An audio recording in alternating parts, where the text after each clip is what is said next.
Hey everybody, so I made a career switch at 45 years old. I left healthcare and I took a 70% job pay decrease.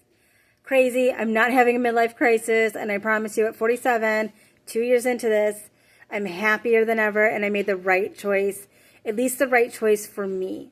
So let's talk about it. So yes, many of you that are watching are probably in the healthcare industry, and I love you all. I really do.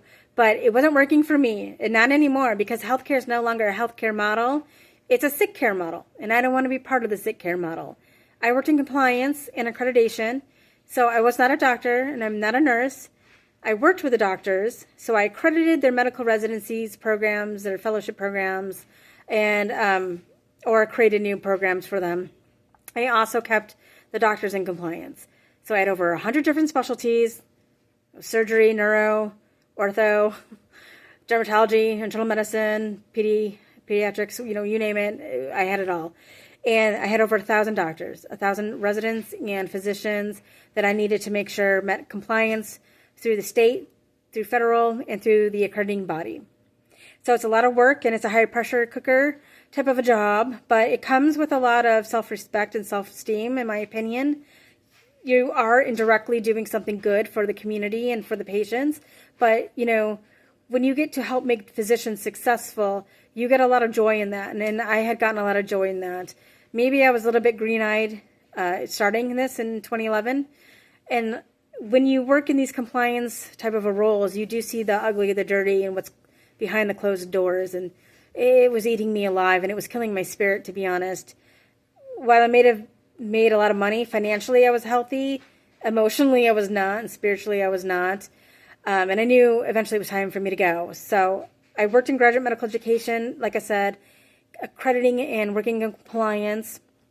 And then I did also moonlight in working with the residency and fellowship programs, helping them whenever they needed to, because they needed to, somebody would have stepped out or whatever, so I would need to help them with their residents. And then I also worked as a traveling health consultant, still doing the same thing, accrediting the programs, getting programs off of probation. And I also did my own job. I had my own career, and that was medical education.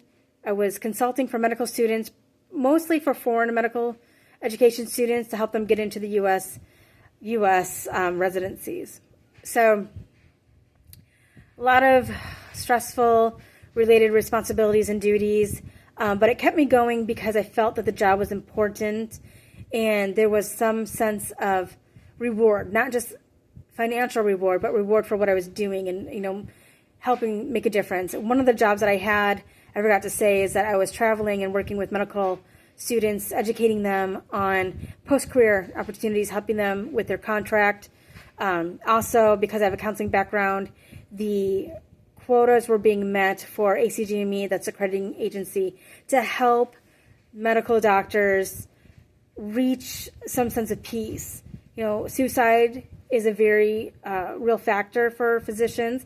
In fact, the occupation with the highest suicides are physicians, and within physicians, it's surgeons, and surgeons happen to be my bread and butter. I worked a lot with surgery programs.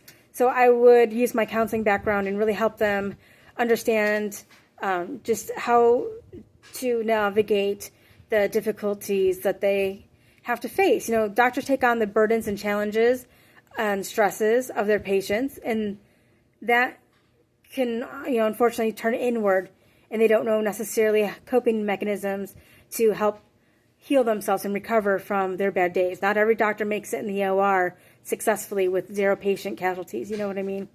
But you also, in turn, take that on. I take that on as well. And I'm sure nurses take that on and other staff take that on. It was really killing my emotions and my soul. I am a very outgoing, peppy, a lot of energy type of a person, and working in healthcare for all those years, it changed me, because when you're in sick care, you've got to be respectful of the patients that are there because they're sick or someone that they love is sick, and they don't want somebody happy bouncing in their face. Hi, you know what I mean? So that aspect was killing me as well, but it was a sick care model that was really kind of hurting me, and it was hurting my doctors. They're overworked. Everyone's overworked in healthcare. Nurses are overworked. Everybody is. But they were taking on so many tragedies, and, they're working 80 hours a week, and they're not having rest and recuperation that they need to. And plus, they're not getting the emotional management that they need to help care for themselves when they've got, violent patients, and when they got a death of a patient. It's really difficult. You don't think about these things when you're not in medicine, but those are things that your doctors have to deal with, and they're human too, and they need help, and they need rest, and they need to recuperate, and they need healing. So I didn't like that. I didn't like that I really wasn't able to make much of a change. I thought I was, but you've got an old system that's like built on resilience and the Band-Aid approach. I'm like, what about my residents and fellows that keep committing suicide? We all know this. Again, it's the number one occupation for suicides. So I just, without the change, I feel like I made more change after I left, because I wrote 2 books. One of them became the number one new release on Amazon for that category. And then I wrote a book kind of spilling all the secrets. So believe me, I'm blacked out of ever working in healthcare again. There's a lot of medical fraud and all that stuff happening. And I'm sorry about my lips and my skin. It's all chapped. It's minus 30 below zero where I'm at. And so I was outside playing, because now I have that affordability to do so, to have a good work-life balance, that I've left healthcare and went into my new line of work.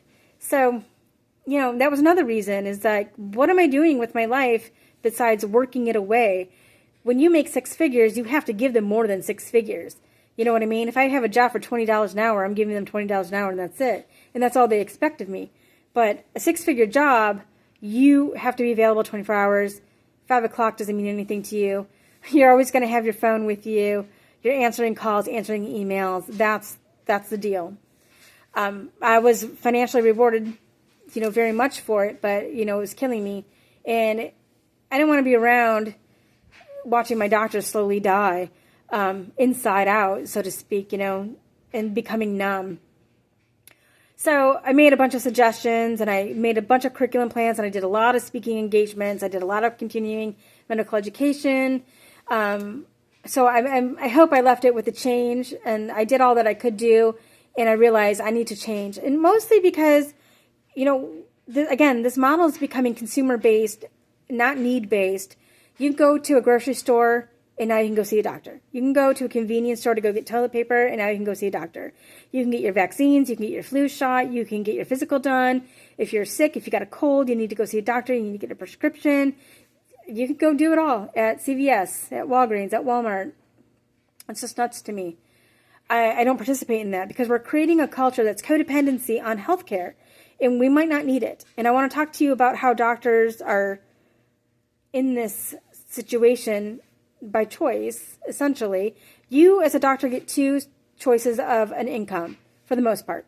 And most doctors will choose the billing option, because you get a lot of bonus money with that. So let's talk about that one first. As a physician, you're going to be required to bring in so much billing, just like an attorney is. You have to make the hospital money. So if you do, you will get a lot of financial rewards. You'll get, the hospital bonus, you get your department bonus and all of that. And so you want to make your metrics. It's mostly because you want to make the money, and second, because you've got a lot of pressure, because if everybody else in the department's making it, you better make it. You will have meetings as a physician to go over where your sales quota is, and I'm calling it sales because that's what it is. Your billing quota is a sales quota.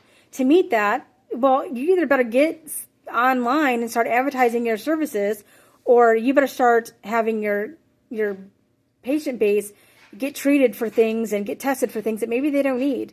And that's just the reality, and you can Google it for yourself. You can make your own conclusions.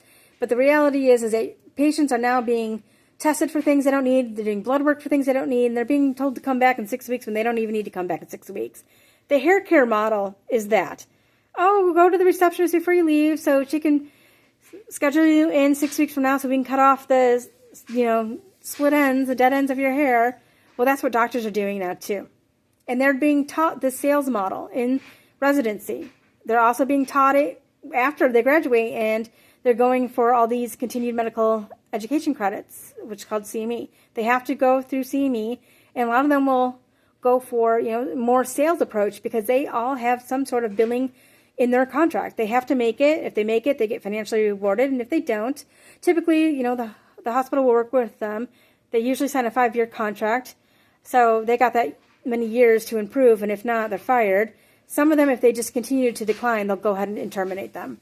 Everybody needs a job. Everyone. That doctor might have a $500 mortgage. They might have a $500,000 student loan. That's $1 million right there. They might have kids that are going to college. They might have kids that need cars. They might have family that have medical expenses.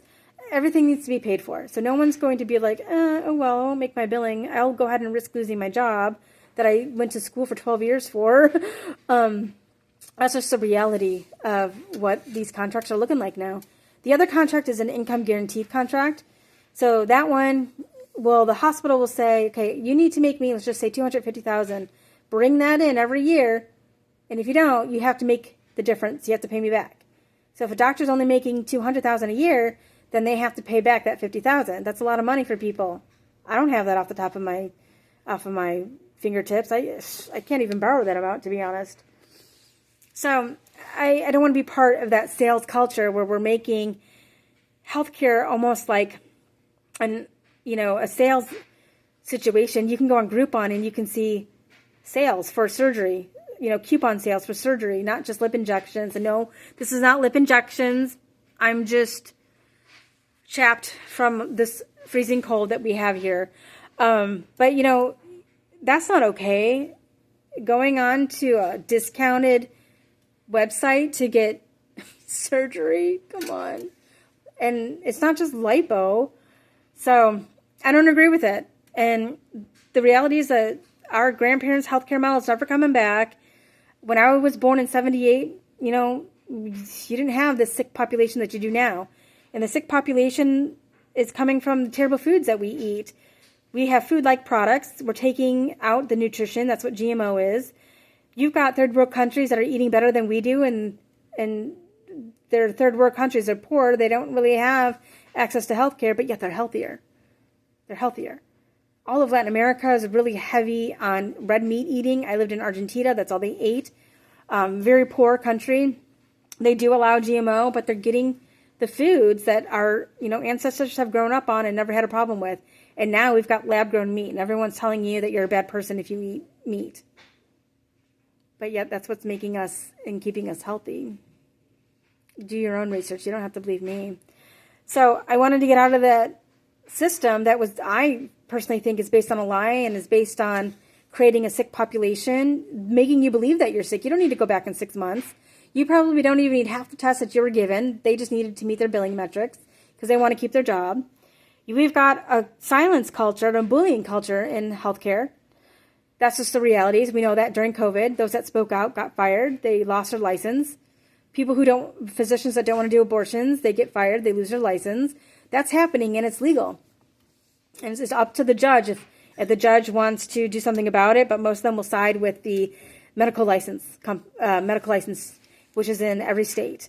And I've worked with many physicians in the compliance department that lost their license because of such things. They would try to do religious exemptions, and nope. They would try to sue, and the judge might be, they're all going to work with a medical license. And the reason why is because the medical industry has one of the largest and most powerful unions. The food does as well, but nurses have a huge union, doctors have a huge union. So the medical license, they're going to create a system, and judges and anybody else who gets voted in, they are going to adhere to whatever the powers that be say. And medical license is a power of be. It's not just who's in your Congress and in your Senate. And I don't want to participate in that. It's awful what they're doing. There was so much information brought forward during COVID, and then people said it was fake news, and now you see it, oh yeah, ivermectin or whatever it is. It's absolutely used to treat, but we already knew that because the research was already done on that, and they silenced the research, and they silenced the doctors on it, and those doctors and nurses lost their license. So it's a bullying culture, and it's a silence culture because it's made now to make you sick and codependent on using healthcare resources. At all given times of the day, anywhere you go, there will be a doctor available.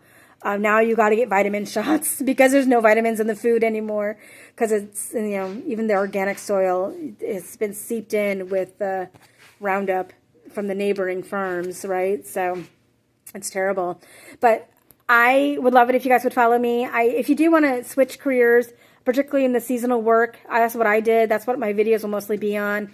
It's going to be, yeah, I didn't want to pay money for an apartment and, you know, all that stuff. And I found places that had housing available, didn't need transportation, or they provided transportation. So it can work. You can make seasonal work for you. I have a guide on it on my Facebook page under the links. I'm not selling anything. It's just there to help you because that's what I did, and I needed that help. I wish I had that information. I probably would have left my job a long time ago if I had that information, knowing that there was another avenue that would give me a job and income and housing, and I didn't have to worry about how I was getting to work. It might work for you, it might not, but it's there if you want to read up on it. So yeah, I will see you guys in the next videos.